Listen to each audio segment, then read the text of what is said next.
Today we'll talk about how can you find rewards or unlock on your Decathlon app. We're going to figure out the solution or know how you can do that on your app.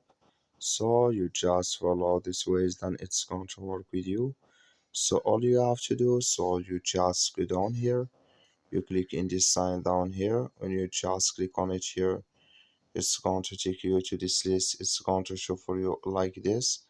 Then all you have to do, you just click here on my membership program here. You just click on it. So when you just click on it here, it's going to take you to this list. It's going to show for you like this. Click here on rewards, so unlock here. So then here you will find all rewards unlock here. Can you get this here when you get this points here? So that's all you have to do. That's all. Thank you for watching. Don't forget to support us by like and subscribe.